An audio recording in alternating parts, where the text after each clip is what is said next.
वज़ीर आला KP के अली अमीन गंडापुर को हटा दिया गया। तहरीक इंसाफ जो अपने आप को एक जमहूरी पार्टी कहती थी, बहन की शिकायत पर उस एक वज़ीर आला को उसके ओहदे से हटा दिया गया। मुश्किलात कम नहीं हो रही PTI के लिए, मुश्किलात मज़ीद बढ़ रही हैं। एक ऐसे शख्स को नामजद किया गया है, सोहेल आफरीदी, जिस पर तालिबान के साथ गठजोड़ के इल्ज़ामात हैं। हॉस्पिटल्स का बुरा निज़ाम है, तालीम के महकमे का बुरा हाल है। मौलाना फजल रहमान इसमें बहुत अहम किरदार अदा कर सकते हैं। इमरान खान को सज़ा मज़ीद होनी जा रही है। फैज़ हमीद का एक केस चल रहा है, उसमें भी मामला काफ़ी हद तक ख़राब है। बिस्मिल्लाहिर्रहमानिर्रहीम। हज़रत जावेद। पाकिस्तान की सियासत में हलचल। वज़ीर आला KP के अली अमीन गंडापुर को हटा दिया गया और जो PTI के अंदर सियासत है, जो मुख्तलिफ धड़ेबंदियाँ हैं, वो अब खुलकर सामने आ गई। और तहरीक इंसाफ जो अपने आप को एक जमहूरी पार्टी कहती थी, उसने अपने चेयरमैन का जो फैसला है वो देखा कि किस तरह बहन की शिकायत पर उस एक वज़ीर आला को उसके ओहदे से हटा दिया गया। एक इंतहाई बुरा फैसला है इमरान खान का, जिसमें उन्होंने ख़ानदान को सामने रखा, ख़ानदान की जो राय है उसको सामने रखी और दूसरों को ताने देने वाला इमरान खान के ये अकरबा परवरी करते हैं, आज अपनी बहन के हाथों एक ऐसा फैसला करने पर मजबूर हुए जिसके तहत उन्होंने अपने एक सूबे जो KPK में जो हुकूमत थी तहरीक इंसाफ की, उसके वज़ीर आला को हटा दिया। मुश्किलात कम नहीं हो रही PTI के लिए, मुश्किलात मज़ीद बढ़ रही हैं। और इमरान खान साहब समझते हैं कि वो KPK के वज़ीर आला को हटाकर कोई बहुत बड़ा तीर मार चुके हैं या कोई बहुत बड़ा फैसला कर चुके हैं, तो ये उनके जो तहरीक इंसाफ की सियासत है उसके ताबूत में आखिरी कील समझा जा सकता है। KPK के वज़ीर आला बड़े अच्छे तरीके से बैलेंस करके वफाकी हुकूमत के साथ और पार्टी सियासत को चला रहे थे, लेकिन अब एक ऐसे शख्स को नामजद किया गया है, सोहेल आफरीदी, जिस पर तालिबान के साथ गठजोड़ के इल्ज़ामात हैं, जिस पर फरवरी 2024 में मुकदमा एक दर्ज हो चुका है NCCIA का, और जिस पर इल्ज़ामात हैं कि वो तालिबान के लिए फंडिंग भी करता है। तो एक ऐसे शख्स को सामने लाकर क्या पैगाम दिया जा रहा है, रियासत पाकिस्तान हो या आम आदमी हो। तहरीक इंसाफ की हुकूमत 12 साल से KPK में नाकाम रही है, नाकाम तरीन हुकूमतें इनकी रही हैं। अब वज़ीर आला KPK अली अमीन गंडापुर वो भी नाकाम तरीन वज़ीर आला के तौर पर याद रखे जाएंगे। KPK के लोगों का बुरा हाल है, अवाम जो तरक्याती कामों के लिए तड़प रही है, अवाम को कोई बुनियादी सहूलत नहीं मिल रही, हॉस्पिटल्स का बुरा निज़ाम है, तालीम के महकमे का बुरा हाल है। और अब ये सियासत, ख़ानदानी सियासत को प्रमोट करने के लिए इमरान खान ने अपनी बहन के कहने पर वज़ीर आला को भी हटा दिया है। जो तहरीक इंसाफ के पंजाब में सियासत तो तकरीबन पहले ही ख़त्म हो चुकी, KPK में भी उसके काफ़ी धड़े हैं। अब वज़ीर आला के लिए इत्तेमाद का वोट लेना क्या मुमकिन हो सकेगा?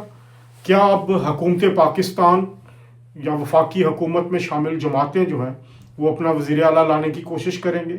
मौलाना फजल रहमान इसमें बहुत अहम किरदार अदा कर सकते हैं। और एक बड़ा धड़ा तहरीक इंसाफ के अंदर जो KPK में है, तकरीबन 25 MPs का, वो भी उसके बारे में भी इतलात है कि वो एक फॉरवर्ड ब्लॉक्स बना सकता है। तो तहरीक इंसाफ की ये जो एक आखिरी पनाहगाह थी KPK, वो भी हमें अब ख़त्म होती नज़र आ रही है। अब ये वक्त है कि तहरीक इंसाफ के जो लोग दहशतगर्दों के साथ खड़े थे, तालिबान को जो ख्वारजियों को KPK में हमायत दे रहे थे, जो वहाँ पर एक दहशतगर्दाना माहौल को सपोर्ट कर रहे थे, और इसमें सोहेल आफरीदी साहब का नाम सर फहरिस्त लिया जाता था, क्या तहरीक इंसाफ के दूसरे MPs जो हैं वो इसको कबूल करेंगे? तो तहरीक इंसाफ की सियासत जो है वो इस वक्त एक गहरे, कह सकते हैं, गड्ढे में गिर चुकी है, जिसको निकालने की बहुत सारी कोशिशें हो रही हैं। और इसमें एक खौफ सबसे बड़ा ये है कि इमरान खान को सज़ा मज़ीद होनी जा रही है। उनको तोशाखाना 2 में भी सज़ा होने जा रही है, फिर 9 मई के वाक़यात में उनको भी सज़ा होने जा रही है, फिर फैज़ हमीद का एक केस चल रहा है, उसमें भी मामला काफ़ी हद तक ख़राब है, और GHQ हमला केस, इस तरह बहुत सारी चीज़ें ऐसी हैं कि जो इमरान खान अपने गिर्द جو گھیرا ہے وہ تنگ ہوتا ہوا محسوس کر رہے ہیں، اور آخر میں وہ اسی طرح کی ایک سیاست کرنے کی کوشش کر رہے ہیں کہ طالبان نواز شخص کو تحریک انصاف KPK کا وزیر اعلیٰ نامزد کر دیا ہے۔ تحریک انصاف نے جتنے بھی اب تک فیصلے کیے ہیں، اگر آپ دیکھیں عمران خان کے، وہ ناکام ثابت ہوئے ہیں، چاہے وہ پنجاب اسمبلی توڑنے کا تھا، چاہے وہ KPK اسمبلی توڑنے کا تھا، چاہے وہ اسمبلیوں سے استعفے دینے کا تھا، چاہے وہ لانگ مارچ کا تھا، چاہے 26 نومبر کی احتجاج کی کال کا تھا، چاہے 9 مئی کو ہونے والے دہشت گردانہ واقعات کو پلان کرنے کا تھا۔ تو ہر طرح ایک ناکام شخص اڈیالہ میں بیٹھ کے ریاست پاکستان کو ناکام بنانے کی کوشش کر رہا ہے، اور ریاست پاکستان کو ناکام بنانے کے لیے وہ کسی بھی حد تک جانے کے لیے تیار ہے۔ عالمی سطح پر عمران خان نے کیا کچھ نہیں کیا۔ عالمی سطح پر امریکہ میں پاکستان کے خلاف لابنگ کی گئی، امریکی کانگریس مین کے ذریعے پاکستانی فوج کے خلاف لابنگ کی گئی، پاکستانی سپہ سالار کے خلاف لابنگ کی گئی، پاکستانی حکومت کے خلاف مظاہرے کیے گئے، کیا کیا کچھ نہیں ہوا۔ اربوں روپے جو ہیں وہ اس ساری کمپین میں ضائع کیے گئے، اور رزلٹ کیا نکلا کہ پاکستان کو مزید عزت مل رہی ہے، پاکستان عالمی سطح پر بہت بلند ہو رہا ہے، پاکستان کی یہ جو آپ کہہ سکتے ہیں انٹرنیشنل ریٹنگ وہ بڑھ چکی ہے۔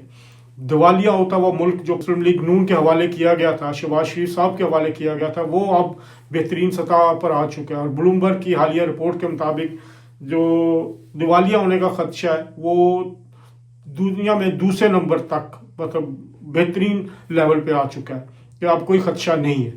تو اس کے علاوہ عالمی سطح پر پاکستان کو عزت مل رہی ہے، امریکی صدر ڈونلڈ ٹرمپ خود بلا رہے ہیں، وائٹ ہاؤس بلا رہے ہیں، فیلڈ مارشل کو بھی بلا رہے ہیں، وزیر اعظم شہباز شریف کو بھی بلا رہے ہیں، سعودیہ کے ساتھ ہمارا جو ہے باہمی تعاون کا دفاع کے لیے معاہدہ ہو چکا ہے، قطر جیسا ملک جو ہے وہ پاکستان کے ساتھ کھڑا ہے۔ اس کے بعد اگر دیکھیں جو غزہ کے لیے پاکستان ایک بھرپور کوشش کر رہا ہے، اور 8 ممالک جو مین ممالک ہیں اس سارے معاملے پر، فلسطین کے معاملے میں، ان میں پاکستان کا نام شامل ہے۔ وزیر اعظم شہباز شریف کا ملائیشیا کا دورہ بہترین رہا، بہترین ان کو پروٹوکول ملا، معاہدے ہوئے، باہمی معاہدے ہوئے، اور اب تو وزیر اعظم ڈاکٹر محمد شہباز شریف بھی کہلاتے ہیں، ان کو اعزازی ڈاکٹریٹ کی ڈگری بھی دی گئی، اور وہ اب ڈاکٹر بھی ہیں۔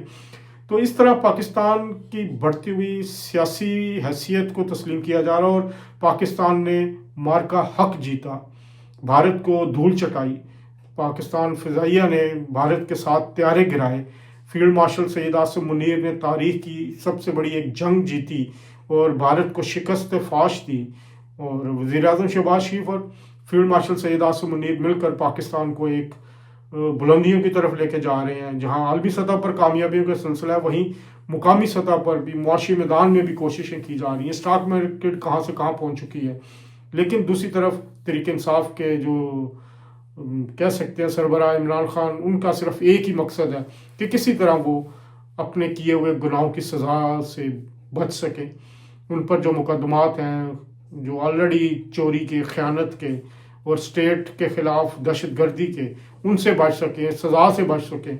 تو وہ اس کے لیے جو بھی ایک حربہ آزما رہے ہیں۔ اب KPK کے وزیر اعلیٰ کی تبدیلی بھی اسی کا ایک عمل ہے، لیکن پاکستان کے عوام اب سمجھ چکے ہیں، پاکستان کے عوام اس طرح کی جو گناہونی حرکتیں ہیں پاکستان کے خلاف، اس میں شامل ہونے سے بھی اب انکاری ہیں۔ تو اب دیکھتے ہیں کہ کیا حکومت بھی بن سکتی ہے اب تحریک انصاف کی دوبارہ یا نہیں، لیکن جو کہ بہت مشکل لگتا ہے۔ اگر ایک بھی فارورڈ بلاک کے ساتھ بھی معاملات بیک گراؤنڈ میں چل رہے ہیں، مولانا فضل الرحمان کا کردار اہم ہے، تو آنے والے چند دن KPK کی سیاست کے حوالے سے بہت اہم ہوں گے۔